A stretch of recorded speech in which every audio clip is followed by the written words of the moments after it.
आज राजस्थान का युवा थक चुका है पेपर दे देकर, और पिछले 3 साल से थक चुका है ये सुन सुनकर कि राजस्थान का ये पेपर लीक।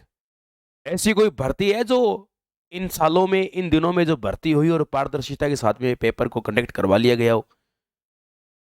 अब बात उठती है कि सरकार बोलती है कि हम तो जिम्मेदार नहीं है, हम तो पकड़ लेते हैं, हम तो 4 दिन में गिरफ्तारी कर लेते हैं, हम तो कुछ घंटों में गिरफ्तारी कर लेते हो। आप घंटों में गिरफ्तारी कर लेते हो, मानिए आपकी गिरफ्तारी घंटों में होती है, लेकिन ये पेपर गिरोह जो चल रहे हैं, नकल माफियाओं के गिरोह चल रहे हैं, इनके ऊपर बड़े एक्शन नहीं लिए जा रहे। आम आदमी लेगा या सरकार लेगी? इतनी बात का जवाब दे दो आप मेरे को। कि मैं सरकार से ये निवेदन करना चाह रहा हूं कि ये जो नकल माफिया है, नकल गिरोह है जो काम कर रहे हैं, ये इनके ऊपर एक्शन आम जनता लेगी। आम जनता लेगी तो वो अपराध बन जाएगा, और फिर वो आप उसको अपराध की श्रेणी में, अपराध में लेकर उस पर आप फिर उसके ऊपर धाराएं लगाएंगे।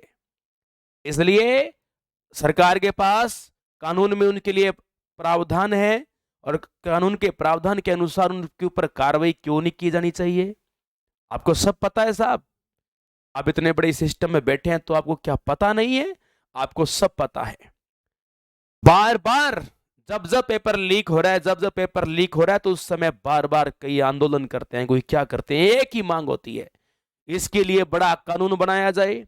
और हर बार माननीय मुख्यमंत्री जी आश्वासन देते हैं इस बात को लेकर, और कहते हैं कि इसके लिए जल्द एक कानून बनेंगे। कहां है वो आपके कानून? कहां है वो कानून? नकल करने वाले, नकल करवाने वाले, नकल गिरोह, नकल माफिया खुलेआम बसों के अंदर पेपर छाप रहे हैं, पेपर फोटोकॉपी कर करके बांट रहे हैं। इतना इतना ओपन हो गया कि काम की लोक परिवहन बसों के अंदर पेपर चलने लग गए हैं खुलेआम। यहां तक कि आप खुद देखो, नकल गिरोह कोचिंग से भी जुड़े हैं। क्यों नहीं कार्रवाई होती? क्यों नहीं इनके प्लेटफॉर्म भी सुझा दिए जाए बड़े बड़े? जो आदमी पारदर्शिता के साथ में काम कर रहा है, उसको कोई टेंशन लेने की जरूरत नहीं है। इस राज्य में हजारों कोचिंग संस्थान हैं, लेकिन उन संस्थानों पे कार्रवाई होनी चाहिए जिन्होंने युवाओं के भविष्य को खराब करने की कोशिश की है। क्या अधिकार है उनको?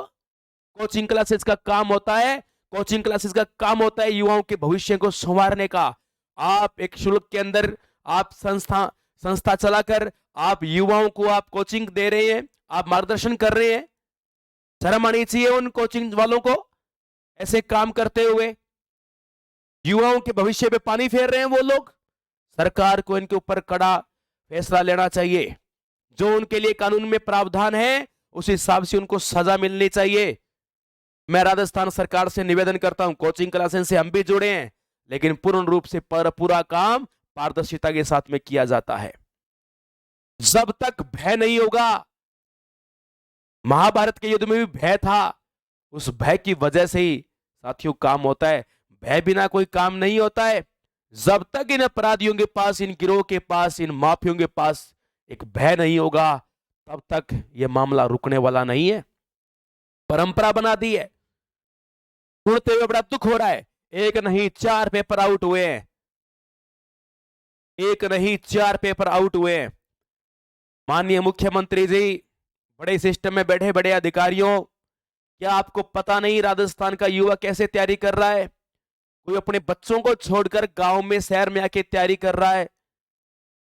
कोई बड़ी मुश्किल से पैर पकड़ पकड़ के टाइम मांगकर 6 महीने की तैयारी करने के लिए शहर आके तैयारी कर रहा है। इस तैयारी के पीछे कईयों की जिंदगियां टिकी पड़ी है, आपको पता हो तो। अरे उन जिंदगियों का क्या होगा? आप ऐसे क्यों कर रहे हो? जिम्मेदार इसके अंदर, आखिरकार मैं सरकार को जिम्मेदार नहीं कह रहा हूं, लेकिन सरकार इनके ऊपर कड़े एक्शन क्यों नहीं लेती है? मैं धन्यवाद करता हूं पुलिस प्रशासन का कि उन्होंने तुरंत, जैसे ही पेपर बस के अंदर मिला और मिलते ही तुरंत उन्होंने एक्शन लिया। काम अच्छा किया है, जल्दी किया है, बट सरकार को भी यहां पर एक्शन लेने की आवश्यकता है। न जाने कितने लाखों युवाओं के भविष्य का सवाल है। लाखों युवा इस आड़ में, इन कोचिंगों की भट्टियों के अंदर पहले तो यहां पढ़ने जाते हैं, बेचारे फीस देते हैं, और बाद में कुछ भ्रष्ट आदमी और कुछ भ्रष्ट कोचिंग वाले जो लोग हैं, जो गलत हैं, कोई भी गलत है उसके ऊपर एक्शन लिया जाए, और एक्शन लेकर, और अपराध है तो अपराध के अकॉर्डिंग उसको सजा मिलनी बहुत जरूरी है। चाहे वो कोचिंग चलाने वाला है, चाहे वो बस चलाने वाला है, चाहे बस में यात्रा करने वाला है। आज एक नहीं 4 पेपर आउट है। इन षड्यंत्र को रोकना पड़ेगा। क्या युवा यहां पर धरना करने के लिए पैदा हुआ है क्या? क्या युवा आंदोलन करने के लिए पैदा हुआ है क्या? सरकार से कोई जीत सकता नहीं है। इससे पहले सैकड़ों हजारों यहां पर आंदोलन हुए हैं, सैकड़ों हजारों यहां पर तरह तरह के आंदोलन किए गए हैं। सरकार से जीतना हमें पता है, राजस्थान में या देश में सरकार से बड़ा कुछ नहीं होता है। लेकिन आपको पता है कि इस सरकार में, इस लोकतंत्र में, राजतंत्र में एक एक मत बड़ा महत्वपूर्ण होता है। एक एक सर गिना जाता है, एक एक चुनाव का एक मूल्य होता है। आप इस बात से ऑलरेडी परिचित हैं। तो आम जनता का भी यहां पर हक है, और हक किसी को मारने का कोई अधिकार नहीं है। हक किसी का मारा नहीं जा सकता है। इसलिए मैं हाथ जोड़ के राजस्थान सरकार से मैं हाथ जोड़ के निवेदन करना चाहता हूं कि आप, क्या यहां बच्चा आंदोलन करने के लिए थोड़ी पैदा हुआ है? आज बहुत सारे बच्चे आंदोलन कर रहे हैं, बहुत सारे बच्चे अनशन कर रहे हैं। अनशन करने के लिए पैदा नहीं हुए हैं, तैयारी करने के लिए, देश की सेवा करने के लिए, शिक्षा विभाग में जाने के लिए, प्रशासन की सेवा करने के लिए पैदा हुए हैं। यहां पर आंदोलन की आड़ के अंदर यहां पर अपना भविष्य खराब नहीं करना चाहते हैं, और आप इस बात को अच्छी तरीके से जानते हैं। तो सरकार से मैं पुनः निवेदन करना चाहता हूं कि इनके लिए कड़ा कानून बनाया जाए। जब तक कानून नहीं बनेगा तब तक ये फैक्ट्रियां इन माफियों की ऐसी चलती रहेगी। जय हिंद, जय भारत।